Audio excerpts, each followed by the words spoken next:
Seja muito bem-vindo a mais um episódio do Além do Pitch, esse podcast onde eu pego um líder das nossas estratégias de investimento, mais uma startup investida. E no episódio de hoje eu vou conversar com um cara que entende de educação.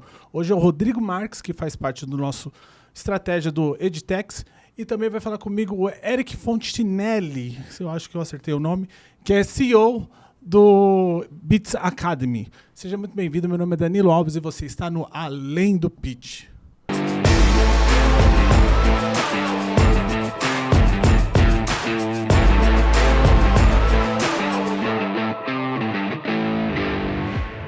Gente, muito obrigado por vir nesse podcast aqui, onde a gente vai falar um pouco sobre as startups que solucionam problemas na área de educação. Vou começar com você. Eric, explica o que a sua startup faz pra gente. Perfeito. Quando a gente começou aqui na Bossa, a gente estava focando muito em educação para transformação digital. A gente viu na pandemia, por exemplo, que ninguém sabia o que fazer.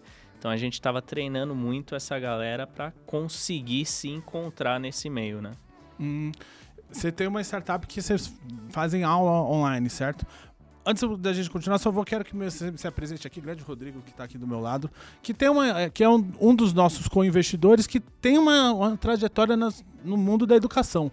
Eu quero que você me fale sobre a sua trajetória, porque se você hoje investe com a gente, você está no nosso comitê, você tem o nosso olhar de saber o que é uma startup boa de educação ou não. Quero que você dê sua presença aqui, fale quem é tu. Obrigado, Danilo. Obrigado, Eric. Uma alegria estar aqui com vocês hoje. Bem, meu nome é Rodrigo Marques, eu sou CEO do Grupo Educacional Coque São Luís, um dos maiores e mais tradicionais grupos educacionais do Maranhão. A gente atua no ensino básico, no ensino superior e também tem uma forte linha de investimentos em tecnologia educacional, especialmente EduTex. Nós somos um dos maiores investidores de EdTex do país e a gente se uniu à Bossa na estratégia de investimentos em EdTex e hoje a gente faz parte desse comitê e a gente entende que isso, mais do que ser uma alternativa de investimento, é fundamental para o futuro da educação no Brasil. A gente não vê o Brasil alcançando os índices de produtividade que o país precisa e a democratização de ensino sem que as edtechs sejam protagonistas nesse movimento. Daí nós temos como estratégia no grupo, junto com a Bossa Nova, investir no máximo número de edtechs possível para que a gente possa, em 10, 15 anos, resolver os principais gargalos da educação do Brasil. E você acha que hoje o futuro das startups focadas na educação tem um grande potencial diferente dos outros segmentos? Tem sim, até porque se você analisar a revolução digital nos setores de forma geral, a educação ficou por último, né? Você olhou primeiro a revolução na indústria 4.0, você viu nas finanças o boom de fintech, e eu posso citar aqui vários. A educação ficou meio para trás. Eu até costumo brincar que se alguém entrasse, entre aspas, em coma lá na gripe espanhola 100 anos atrás e acordasse hoje na pandemia do coronavírus, que já terminou, graças a Deus, embora tenha sinais aí que está voltando, mas não vai voltar, encontraria o mesmo modelo educacional, que é um modelo educacional baseado no século XIX. O problema é que o mundo mudou, a gente vive num mundo extremamente volátil, incerto, complexo e ambíguo, como se chama, mundo VUCA, e a educação precisa dar respostas a esse novo mundo, né? Formar protagonistas. E a sala de aula, ela não pode ser mais encarada como uma sala de aula com 4 paredes. Ela tem a sala de aula onde você tem um mundo que é a própria sala de aula. E para você ter acesso a esse mundo de tantas oportunidades, a estratégia digital é fundamental. Então, a pandemia fez um grande favor nesse sentido à educação, porque acelerou essa tendência que já existia. E hoje a gente vê um boom de empresas de edtechs, não só no Brasil, mas no mundo inteiro, para que possa responder a essas dores e demandas. E eu não duvido que essa década agora, até 2030, vai ser a década da edtechs. Uhum. Eric, você é a revolução digital aqui nessa mesa. Conta pra gente um pouco da sua trajetória empreendedora, como que nasceu a sua startup e o que ela faz direito pra gente. Bacana. Acho que até pegar um ponto que o Rodrigo mencionou, que é uma coisa que a gente sempre fala também pro pessoal que passa pela Bits, esse modelo do século XIX já não faz mais sentido. Por quê? Se a gente pegar a formação das pessoas, eu começo ali, faço uma faculdade e eu vou cada vez mais afunilando. O que isso lembra? Aquela época da esteira de produção, fordista. Hoje não é isso, né? Então eu não vou fazer a minha faculdade, uma pós-graduação, mestrado, etc., até ficar extremamente especialista e trabalhar numa esteira de produção. Eu vou mudando o tempo todo. Então, o que aconteceu? A gente começou muito ali trazendo todos os aspectos de transformação digital para que empresas pudessem se adaptar a essa nova realidade, porque ninguém foi treinado para isso, está todo mundo treinado Mas só para entender, quem está em casa vendo, vocês são uma plataforma de cursos digitais. Não, a gente pivotou, tá? Uhum. Então, a gente começou dessa maneira e agora o que a gente faz é uma coisa específica, que é ajudar a galera que está lidando com documentos, porque a galera não entende os documentos, a entender esses documentos. Começamos com o treinamento até evoluir para o software, tá? Então hoje vocês oferecem documentos para quem está querendo aprender a fazer documentos. Me explica, não entendi. A gente faz legal design, a gente vai aplicar design e UX em cima de documentos, porque assim você e qualquer outra pessoa, até o pessoal que está nos assistindo, consegue entender o que está escrito nesses documentos. Você pega o mundo...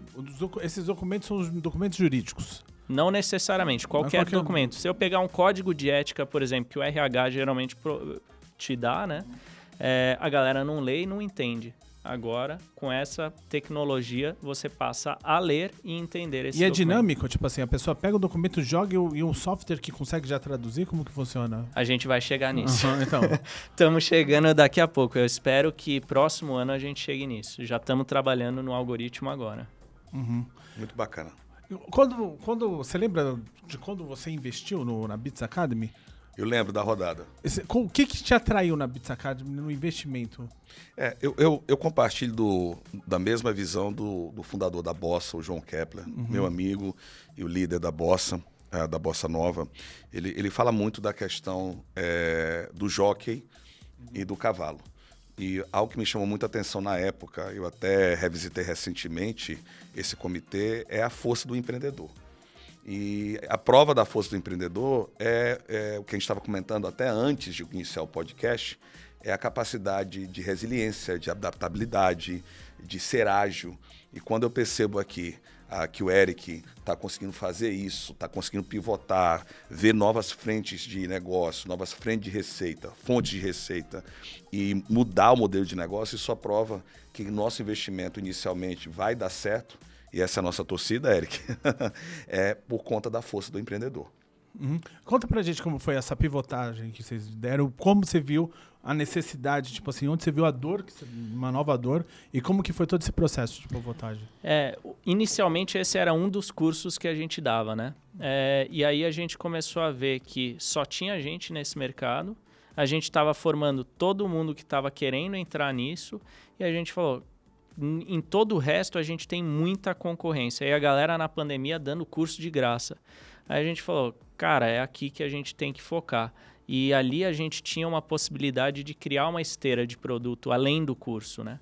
Então a gente focou nisso. Hoje a gente é a referência nacional e já reconhecido mundialmente. Então isso é muito legal. A gente está fazendo trabalho no exterior também relacionado a isso. Então, estamos desde falando com a galera de Alemanha, Holanda, Londres, Estados Unidos, Colômbia. Então, ali a gente conseguiu se posicionar muito bem, fazendo legal design, né? E quais são os seus clientes hoje? Qual é a galera que está te procurando? Olha, se você pegar a lista das 100 maiores do Brasil, com certeza ali uns 80% é nosso cliente. Então, a gente tem desde grupos grandes de medicina, como DASA, educação, como Cogna, muito banco e instituição financeira, porque acho que todo mundo aqui lê o documento ali, acha burocrático, difícil de ver e tal. Até alguns escritórios pequenos ou pequenas empresas que querem se posicionar de uma forma diferente, porque a gente sabe hoje, o celular fez com que todo mundo tivesse que pensar em experiência do usuário. Se eu pego um documento e não entendo nada e aquilo na verdade contém meus direitos e deveres, a minha experiência é ruim. Danilo, se tu me permites um comentário, o que eu acho interessante aqui do Eric, que ele está falando agora, as edtechs, a gente sempre tem aquela ideia de o sonho grande, abraçar o mundo, etc. Inclusive, recentemente eu tive até com o Jorge Paulo Lema e até discuti com ele o que é sonho grande no século XXI, né? E a gente falou muito sobre aquele livro do Peter Thiel, de 0 a 1, de focar nichos. Então você percebe o nicho que o Eric focou, um nicho muito específico, mas que ele viu essa oportunidade e como ele está dominando o nicho, Então, de repente, a gente fica pensando em criar startups e aquela cabeça de crescimento exponencial e se esquece que tem nichos, entendeu? Clusters que você pode focar e a partir daí a gente não sabe qual é o futuro. Porque uma vez que você tiver dominado esse cluster, vê quantas possibilidades na sua trajetória podem surgir a partir daí. Exato, e aconteceu isso, né? A gente começou focando muito em documento jurídico, só que aí a gente começou a ver outros documentos que rolam dentro da empresa e outras áreas contratando. Então, hoje não é nem jurídico que contrata a gente, é departamento de inovação, é galera de compliance, é RH, até galera de vendas. Então, e aí, voltando à pergunta do Danilo anterior, Eric, é isso que me atrai muito no empreendedor. Sabe, essa oportunidade, esse faro, e ir atrás, botar a mão na massa, correr, identificar oportunidades e fazer o que é necessário, entendeu? Para que você gere resultados. Exato. Parabéns aí pelo trabalho que está realizado. Obrigado. E hoje como funciona? Faz de conta, eu preciso do documento. Demora quanto tempo para o documento já vir mais bonitinho para as pessoas entenderem como funciona? Perfeito. Aí que entra a parte de startup, né? Então, MVP. eu quero entender a mágica. Então, o que acontece? Hoje demora de 15 a 30 dias para você transformar o seu documento. Se tudo der certo, ano que vem é com um clique de um botão. Então, a gente já tem o software rodando, só que hoje você pode fazer lá na plataforma, ou então você contrata nosso time para fazer. O que acontece? Com isso, a gente ganha muito conhecimento sobre documento e consegue aplicar na plataforma. Você tem o seu documento e a gente está colocando todo esse conhecimento e tecnologia dentro da plataforma. Eu imagino a dificuldade porque você tem que ler e entender o documento. Isso. Essa é a grande questão. Como você faz? Porque, como você falou, você pega vários departamentos e esse documento é difícil. Isso. Tanto que se fosse difícil, não precisaria de vocês. Como que vocês fazem para traduzir isso de um jeitinho bonito? Tem alguém especializado, tipo, tem alguém que é do jurídico, tem alguém que é de RH que vai pegar aquilo, vai ler, vai deixar legal? Sim, a gente tem alguns advogados e a gente começou a criar sistemas, né? Então, hoje a gente tem um negócio que chama Design System, que são as regras de como a gente transforma aquilo e todas as alternativas que a gente tem de transformação. Então, ninguém precisa ser muito criativo no dia a dia porque já está tudo sistematizado. Então, por exemplo, se eu encontro uma palavra como doravante, ninguém fala isso. Eu não vou falar aqui, doravante. O que eu vou substituir? Doravante por de agora em diante. E aí eu começo a trabalhar com essas pequenas modificações no texto, que já ajudam muito, e depois a gente entra com a camada de design e UX, que também já está listada. Então a gente vai montando como se fosse um quebra-cabeça. E é isso que o algoritmo também vai fazer ano que vem, né? Que legal, muito interessante. Já você, Rodrigão, você vem de uma educação clássica, né? Você tem uma coisa... Onde que a tecnologia entrou na sua vida? A partir de que momento você começou a ver a educação e tecnologia tem um match e pode começar a investir? Como que foi o seu mundo como esse investidor e ver o mundo da tecnologia e a educação tem juntos? Porque até então era só educação só a sua vida. Uhum. Vamos dizer, quanto tempo você está na área de educação? Eu sou a segunda geração do grupo educacional, então estou desde quando eu nasci. Exatamente. Há 15 anos atrás, você já estava na educação e não tinha uma startup. Né? Não existia esse conceito de startup. Onde entrou a tecnologia e startup entraram na sua vida? A gente lá no Maranhão sempre prezou muito pelo pioneirismo. Uhum. E pioneirismo está muito alinhado com as mudanças que o mundo está passando. E principalmente quais são as novas soluções, sejam elas edtechs ou não, que possam te permitir oferecer um serviço cada vez melhor e mais eficaz. Então, a gente sempre percebeu que a gente tinha que mudar o modelo educacional. Esse modelo do século XIX sempre foi um incômodo para nós. Uhum. Colocar todo mundo na mesma página, como se todos fossem iguais, uma sala de aula onde só o professor fala. Isso para nós já era uma angústia muito grande desde o início. E a gente precisava ver formas novas de quebrar essas barreiras, né? Porque a gente percebia que o mundo estava passando por várias transformações, várias mudanças, e que era fundamental você ter novos aliados nesse processo. E os novos aliados, é interessante porque as pessoas batem muito no tema tecnologia. Mas antes da tecnologia, vem, eu acho que a questão do mindset, sabe? É como você enxerga a educação. Então, você enxerga a educação como o quê? Com o modelo, com a metodologia, um modelo onde o aluno é protagonista, O aluno é empreendedor, onde o aluno tem que descobrir a seu propósito de vida, seu famoso Ikigai. É onde o aluno tem que, em vez de ser repetidor, ele tem que dar novas soluções e por aí vai. Então a gente, com esse mindset, começou a buscar soluções. E aí eu fiz um curso executivo em Harvard de Venture Capital, porque a gente já investe em Private Equity há um tempo e não conhecia o conceito de Venture Capital. E há uns 8, 9 anos atrás, a gente fez esse curso de Venture Capital, eu fiz lá em Harvard, e aí eu nunca vou esquecer disso, eu fiquei encantado com o que estava acontecendo no mundo do Venture Capital. E aí eu liguei até para minha esposa, olha, vamos amanhã para o Vale do Silício quando terminar o curso. Ela falou, que é isso? Vamos para o Vale do Silício? O que é que eu vou fazer lá? Não está na hora de passar férias? Eu falei, não é férias, nós vamos botar uma mochila. Isso quando o Vale do Silício era Vale do Silício, né? Porque hoje o Vale do Silício virou mindset, está em todos os lugares. E, enfim, e aí nós fomos para lá, eu e ela, e a gente passou alguns meses lá imersos na cultura, vendo o que estava acontecendo, e ali eu descobri que tinha um mundo novo nascendo. Isso a gente tá falando de que ano? Nós estamos falando aí de 2014, por aí vai. Tinha um mundo novo nascendo, que estava tendo uma explosão de criatividade, uma explosão de empreendedorismo, uma explosão de soluções digitais, só que naquela época não com tanta força ainda da educação. E eu falei naquele momento, isso vai chegar na educação. Então a gente precisa se preparar para essa nova realidade. Não só começar a investir... Não só começar a investir, isso naquela época, não tinha pandemia ainda, né? E a gente precisa começar a investir não só como estratégia de investimentos, de rentabilizar seus ativos, mas também aprender. Aprender com essa galera nova, uma nova forma de pensar, entendeu? Porque naquela época, metodologias como agilidade e etc. estavam nascendo, né? E a mentalidade Google, o jeito Google de pensar e por aí vai, etc.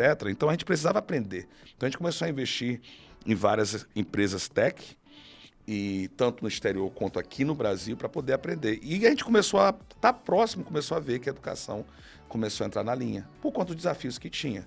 Então a gente começou a trazer essas empresas para o nosso lado. Criamos lá no Maranhão um laboratório de inovação. Nós temos hoje um hub de inovação. Nós temos um líder de inovação. E desde então a gente nunca abandonou as soluções digitais. Só que o que é que a gente identifica e enxerga? A gente acredita que a solução digital ela não é vamos dizer, uma solução universal que resolve todos os problemas da educação. Ela tem que atuar, eu digo, com o mundo offline, né? O que os chineses viram em primeiro, foram os chineses que viram lá atrás o tal do old world, né? Offline to online e online to offline. Então, A China hoje em dia é um grande foco de educação. Hoje, as principais edutechs... Passei 3 meses na China, conversei, investi em empresas de edtech chinesas, do yourself, especialmente na questão de robótica, lá atrás, isso em 2017. Só que a China é um mercado muito complicado, né? A insegurança jurídica para investidores externos, principalmente nessa área tech, é um pouco complicado. A gente viu nos últimos anos que tem havido muitas mudanças regulatórias e isso nos afastou do mercado chinês. Embora eu acho que hoje os maiores cases do tech no mundo estão na China. Porque eles têm um desafio gigante, né? Mais de 1 bilhão de pessoas e como universalizar. E lá tem uma coisa muito interessante que eu sinto falta aqui no brasileiro, né?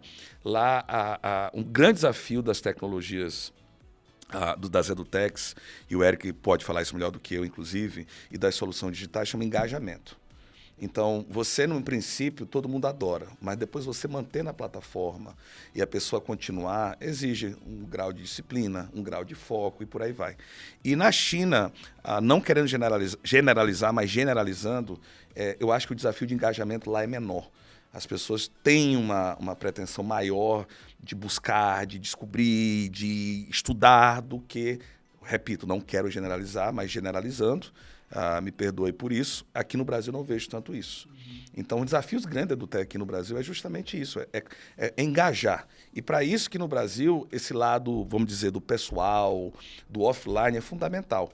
Porque, às vezes, você está fazendo um curso, por exemplo, como o Eric tinha, de uma plataforma. Se você não tiver encontros presenciais, onde as pessoas estejam produzindo, conversando e falando, você diminui seu grau de engajamento.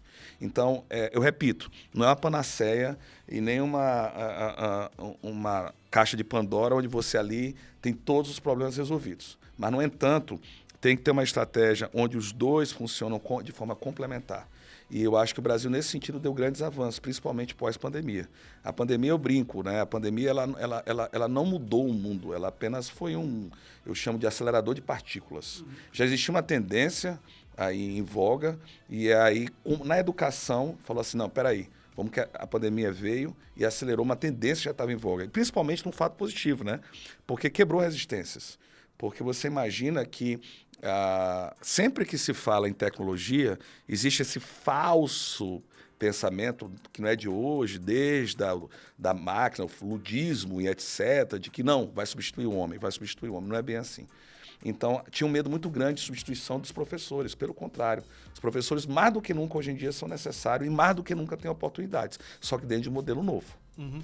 Vocês tiveram que se adaptar na pandemia. Sim, mas a gente já estava pronto. Não digo que a gente estava pronto, mas a pandemia foi menos traumática para nós no sentido tecnológico do que para a maioria dos grupos educacionais. Porque, como eu te falei, desde 2014 e 2015, a gente já utilizava esses recursos, já investia do Tex, já gamificar, do Tex de gamificação já não era novidade para nós, utilizar plataformas de videoconferência não era novidade para nós, plataformas de engajamento dos alunos em atividades não era novidade para nós. Então, a gente teve menos dificuldade. Então, enquanto todo mundo teve que passar uns 3, 4 meses se adaptando, a gente, D+1, já estava com tudo pronto. Nesse sentido, o grande desafio para nós na pandemia foi muito mais do lado da saúde mental e emocional dos nossos alunos do que tecnológico. E qual foi o seu grande desafio na pandemia? Já que você já teve que pivotar, os cursos, você teve um monte de curso, você falou que deu curso de graça. Qual foi, além disso, qual o outro desafio que você teve? Eu acho que tá muito na linha do que foi mencionado aqui. Se eu tenho, por exemplo, um curso gravado, vira commodity. Todo mundo tem curso de vendas, todo mundo tem curso de projetos, todo mundo tem curso de ágil. E o aluno, ele não consegue diferenciar a qualidade de um e de outro. Então, se torna muito difícil você disputar o mercado de commodity. No final do dia, vira preço.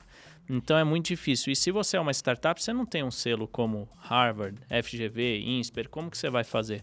Então, o que a gente focava muito era essa questão do engajamento. Como que a gente fazia? Tá todo mundo dando curso gravado? Vamos entrar online, você vai ter acesso ao professor. E aí é onde você tinha um diferencial. Depois, o diferencial começou a fazer... Cara, você não está conseguindo implementar o que foi ensinado aqui, e isso a gente viu que na pandemia ninguém estava conseguindo, todo mundo fazendo curso e não conseguia implementar, então não tinha casos de sucesso, a gente vai te ajudar a implementar. Então aí a gente começou a implementar isso junto com eles. Aí a gente começa a ter os primeiros casos de sucesso.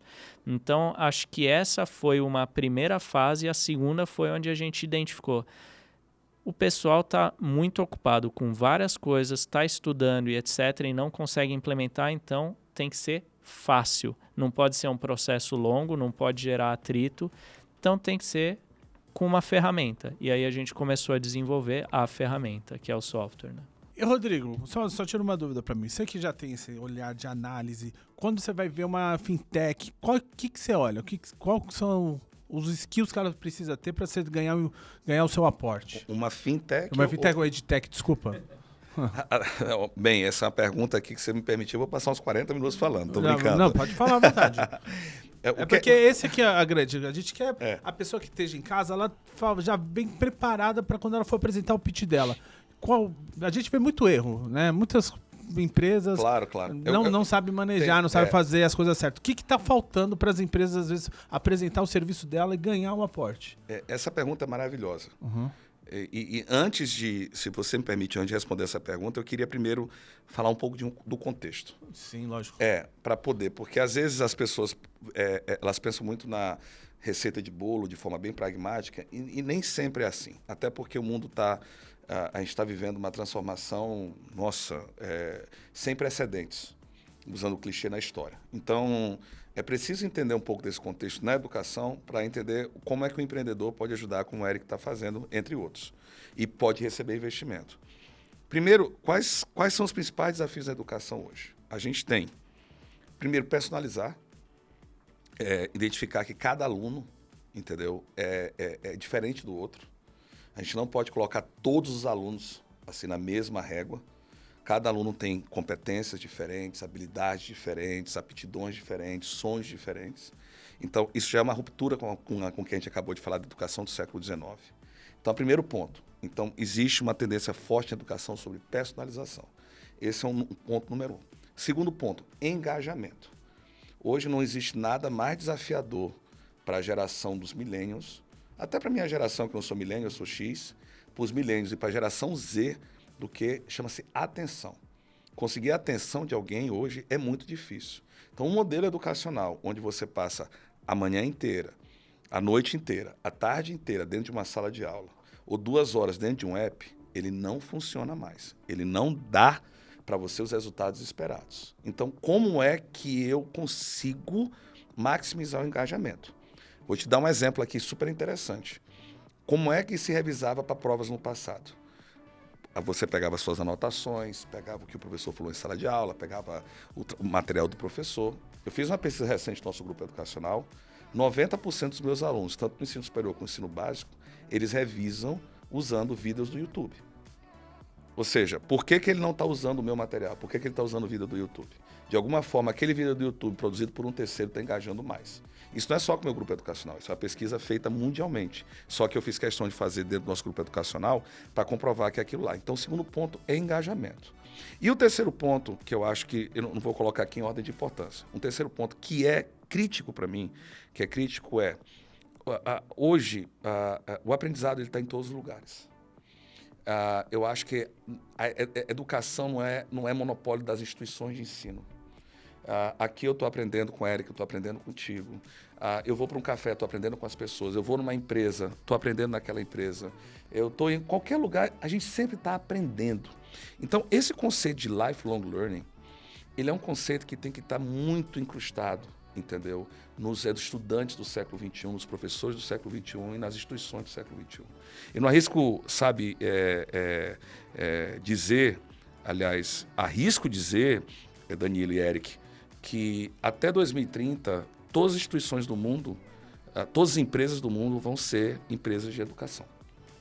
Eu arrisco dizer isso. Universidade corporativa está bombando Todos, agora, né?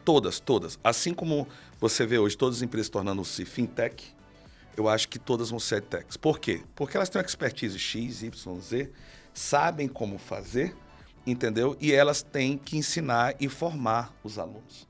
Então, se isso é verdade, você tem um desafio de personalização, tem um desafio de engajamento e tem um desafio de estar aprendendo sempre, onde quer que seja, como aí que vem a pergunta onde e como investir, Danilo? Quem vai oferecer essas soluções? Quem vai trazer essas soluções à tona? E olha que eu não estou falando de quarta vertente, porque ainda está muito iniciando, que é a Web3. Porque, para mim, a Web3 é a próxima grande revolução.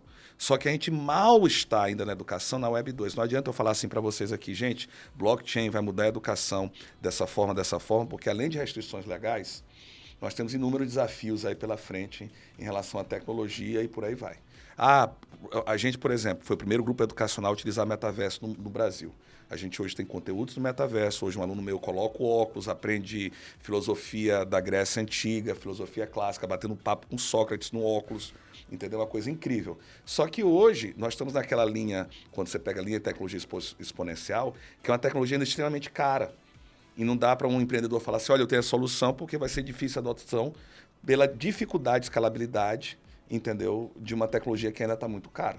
Então, eu prefiro focar nesses 3 pontos de personalização. E aí vem inteligência artificial, engajamento, aí vem gamificação, lifelong learning, que é como você consegue fazer uma curadoria única. Esse, para mim, é um dos maiores desafios hoje do ensino, é saber ser curador. Eu até falo muito para os nossos professores. Hoje, vocês são muito mais curadores do que professores. Vocês são muito mais mentores do que professores clássicos. Então, se você pega esse contexto da educação e, ao mesmo tempo, você inclui nele mais uma camada de o quê? Quais são as competências críticas para o século XXI. Então, eu quero pessoas que resolvam problemas complexos, eu quero pessoas empreendedoras, eu quero pessoas criativas, eu quero pessoas com empatia, eu quero pessoas que saibam trabalhar em equipe, as famosas soft skills, e por aí vai. Aí você começa a ter um universo de edutechs que são interessantes aos olhos dos investidores e resolvem problemas e dores reais.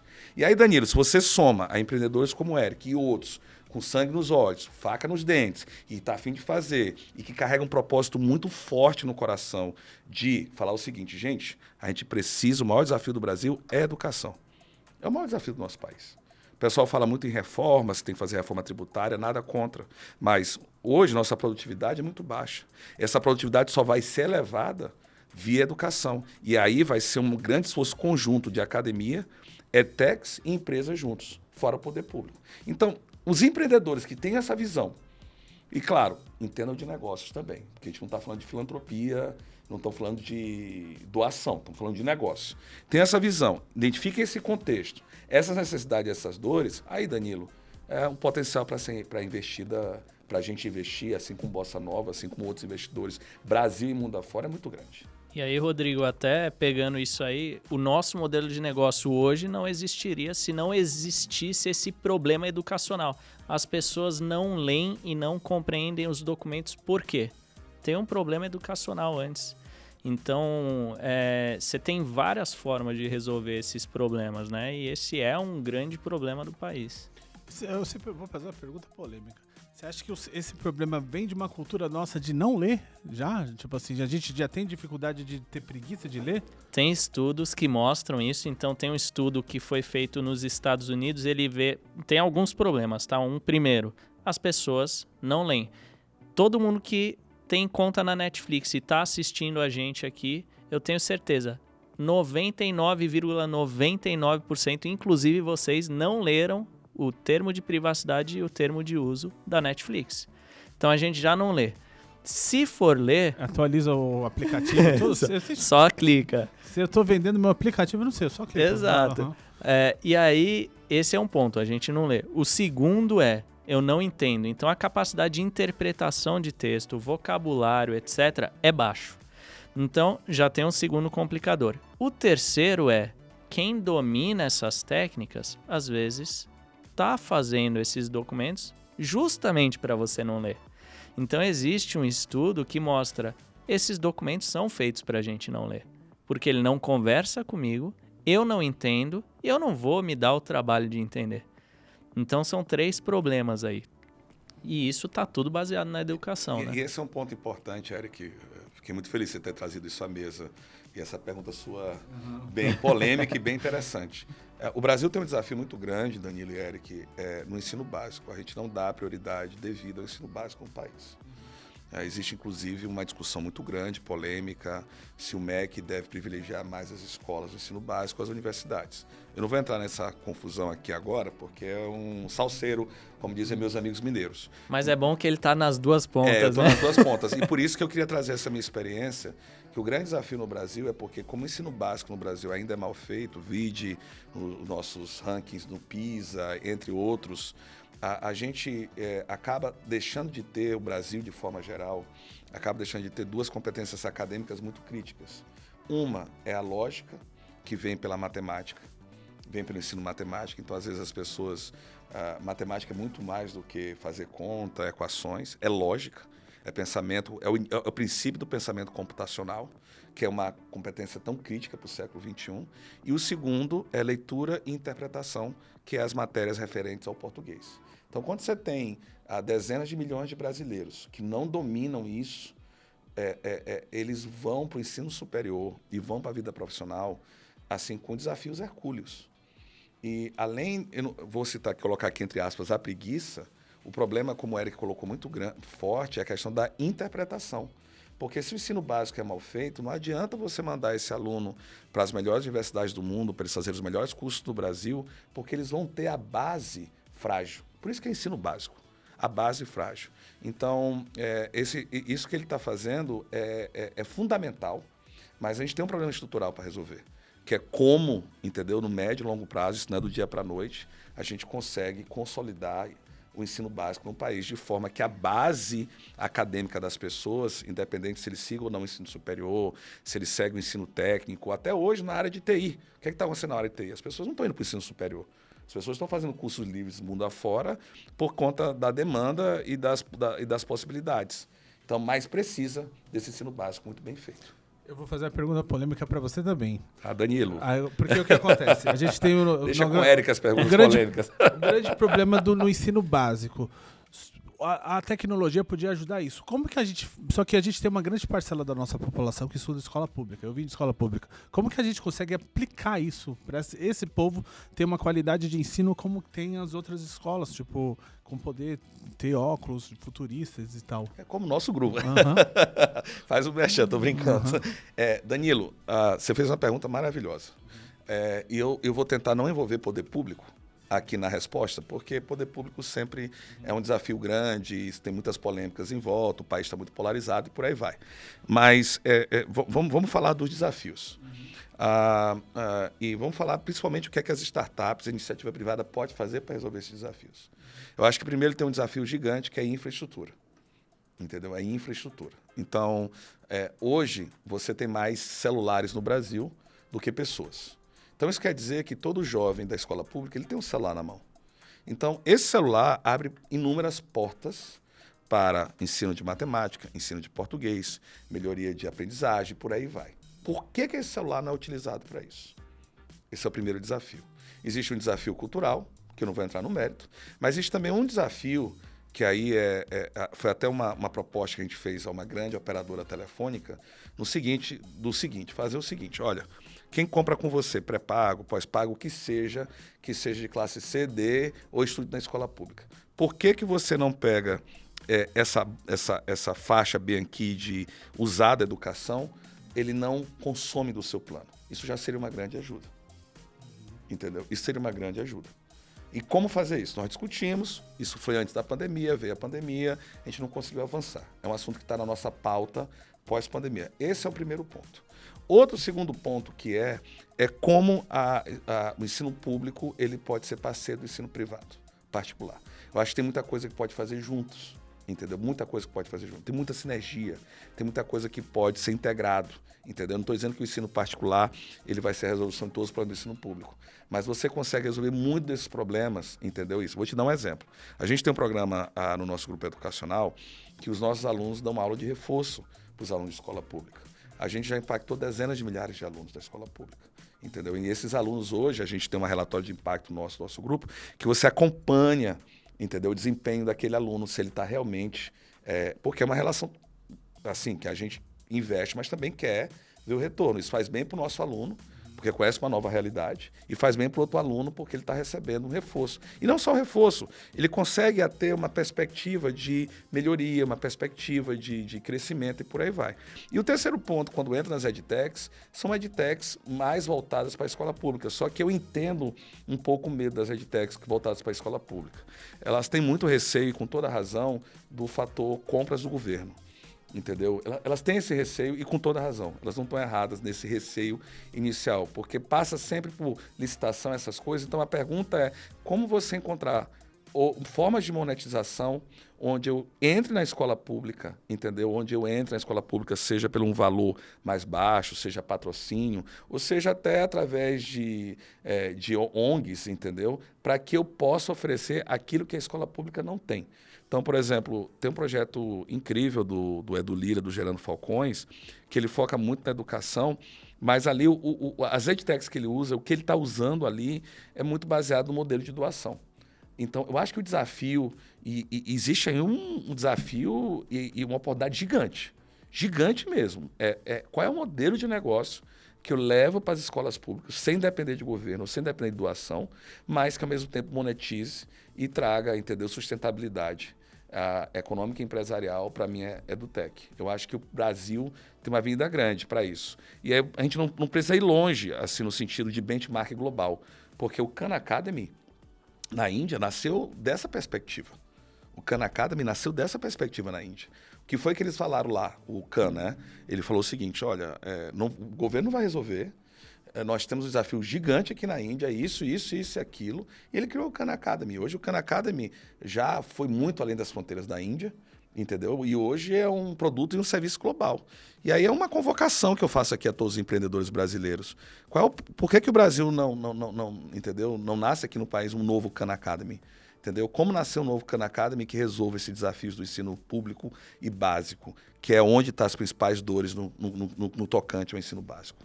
Entendi. Perfeito. Gente, a gente já vai finalizar aqui o nosso podcast. Já deu um tempo. Foi um aprendizado incrível. Para finalizar, eu vou fazer uma pergunta para cada um. primeiro para você, Eric. O que você espera agora? Você já tá quanto tempo você já tá na Bossa Nova? Cara, acho que vai fazer 1 ano e meio agora, talvez 2. Você já participou de alguns Já, cursos? bastante coisa O que aqui. você espera da Bossa Nova depois que você entrou aqui? O que você espera que a gente faça por você? Cara, acho que o que é muito legal já é essa interação que a gente sempre tem com o time de vocês, seja com a Ana, com a Mona, com várias pessoas aqui dentro que sempre dão suporte, né? Então acho que isso é muito legal. Eu, como empreendedor, o que é muito legal aqui é poder ter o apoio de vocês para as coisas que a gente precisa. Então, eu não sei determinada coisa, ou preciso de acesso a determinado mercado ou determinada pessoa e vocês conseguirem fazer essas pontes ou até nos ajudar com isso. A gente já veio aqui em palestras também, às vezes eu mando até meu time quando tem alguma coisa ali que é importante para a gente. E vocês sempre promovem essas palestras focadas no que é importante para nós, né? Então, vendas, marketing, como que determinado empreendedor fez para crescer, growth. Então, a gente vê que isso vale muito para quem está dentro aqui do time. Então, já fazendo jabá aqui também, eu gosto muito e recomendo para qualquer empreendedor, né? E Eric, desculpa te interromper, Danilo, eu tô chato hoje, hein? Não. Eric, dentro da nossa estratégia de investimento, a gente mentora, está em contato com várias techs, startups que estão no nosso portfólio, e eu me coloco aqui Perfeito. à tua disposição. Eu acho que isso é uma coisa muito legal da Bossa Nova. Eles trazem investidores assim muito super interessantes, muito bacanas, pessoas que estão a fim realmente de fazer a diferença. Então, conta comigo e conta com o nosso grupo. Obrigado Para o que for necessário, porque eu sei que precisa de apoio. Eu entendo que o skin in the game faz toda a diferença. Faz tudo mesmo. E você, Rodrigo, para finalizar, como que você vê o nosso processo de educação daqui a 10 anos? Como que você acha que as fintechs já vão ter mexido com isso? As EduTechs. Cara, é que hoje eu fiz... Gente, só deixa eu me justificar. Hoje eu fiz um podcast sobre fintech de manhã. E agora, à tarde, eu tô fazendo sobre as EduTechs. Então, minha cabeça ainda não deu a chavinha. Mas você não precisa justificar, cara. Bossa Nova é uma potência em tech. Então, EduTech, Fintech, LegalTech. AgTech já tem o próximo. Então, eu tô nos techs. Mas como você vê as EduTechs, daqui uns 10 anos, como as EduTechs podem ajudar a educação e mudar um pouco da cultura? O que pode ter uma mudança ou que você gostaria de ver que tivesse uma influência daqui a 10 anos? Eu vejo, eu vou falar uma visão bem futurista, tá? Talvez não seja daqui a 10 anos, mas nós estamos caminhando para isso. Eu acredito muito na Web3. Eu acredito muito nessa nova fase da internet. E eu acho que os óculos vão ser os novos celulares do futuro.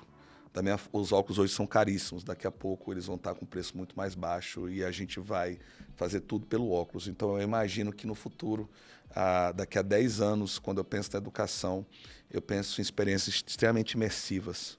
Eu penso as pessoas colocando óculos e aprendendo quaisquer assuntos com os maiores especialistas, sem limite de espaço e tempo. Eu sonho em uma criança colocar o óculos e viajar no espaço. Eu sonho num empreendedor que vai bater um papo com os maiores empresários do mundo através do óculos. Eu sonho em você voltar no tempo e falar com Cleópatra no Egito Antigo. É isso que eu sonho. Eu acho que esse é um grande desafio e isso aí talvez vai ser revolucionário na educação, porque através disso os alunos vão conseguir fazer seu próprio caminho, de acordo com seus interesses, de acordo com suas dores, de acordo com suas necessidades. E aí eu vejo que nesse cenário a educação ela vai se transformar de uma forma como nunca foi feita até hoje, onde as instituições de ensino, os empreendedores, os empresários, as empresas, eles sejam muito mais para produzir, entendeu, conhecimento novo do que propriamente você apenas fazer o que nós fizemos desde a pré-história, que é a capacidade inigualável do ser humano de transmissão de conhecimento. Eu acho que a transmissão de conhecimento vai ficar muito pela tecnologia e eu acho que na hora em que você aprende uma coisa, esses encontros, os encontros nas escolas, na universidade, nas empresas, vão ser muito mais para você produzir a partir do que você aprendeu no óculos, no metaverso e nas outras tecnologias, do que propriamente uma repetição como a gente vê hoje, né? E isso eu acho que é um ganho extraordinário que o mundo vai ter e que vai ser exponencial, Porque no momento que essa tecnologia for barata e nós tivermos conteúdo suficiente em diferentes línguas e idiomas, não vai ter mais limite para a educação. E por isso que eu até arrisco dizer também, Danilo, que daqui a 10 anos eu não sei qual vai ser a empresa mais valiosa do mundo. Mas se esse cenário for verdadeiro, com certeza as mais valiosas do mundo vão ser todas voltadas para a educação nesse sentido. Perfeito. Gente, quem está acompanhando a gente no YouTube, comenta, faz o comentário, segue o canal, compartilha com todo mundo. Foi um prazer receber vocês. Quem está vendo no Spotify, compartilha com todo mundo. E eu vou dando o meu tchau aqui. Tchau e até a próxima.